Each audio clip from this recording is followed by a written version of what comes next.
లోకానికి లభించిన సజీవ దేవుని అత్యంత అద్భుతమైన బహుమానమును ఆరాధించుటకు క్రీస్తు పరమ పవిత్ర శరీర రక్తముల మహోత్సవాన్ని కొనియాడుతూ ఉన్నాము.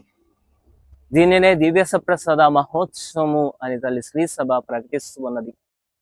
దివ్య సప్రసాదము మన విశ్వాసానికి కేంద్ర బిందువు. ఇది అతి శ్రేష్టమైన పరిశుద్ధమైనటువంటి సంస్కారం.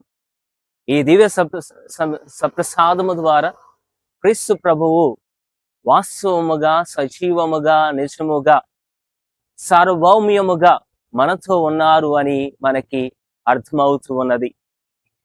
ఈ దివ్య సప్రసాదములో క్రీస్తు ప్రభు తన దివ్యత్వమును, మానవత్వమును, తన శరీర రక్తములను మనందరికీ కూడా అనుగ్రహిస్తూ ఉన్నారు. ఈ దివ్య సప్రసాదాన్ని లోకున్నటువంటి మనందరము కూడా దేవునిలో ఒకరిగా మారడానికి ఒక సదవకాశం.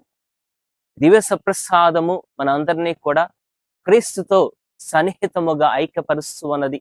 మన విశ్వాసాన్ని బలపరుస్తూ ఉన్నది.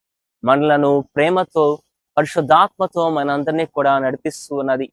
ఈ శ్రేష్టమైనటువంటి దివ్య సప్రసాదమును విశ్వాసులైనటువంటి మనందరము కూడా భక్తితో, విశ్వాసముతో, కృతజ్ఞతతో, యోగ్యతతో స్వీకరించి ఆ దివ్య సప్రసాద ఆశీర్వాదములను మనందరి జీవితాలలో పొందుకుందాము.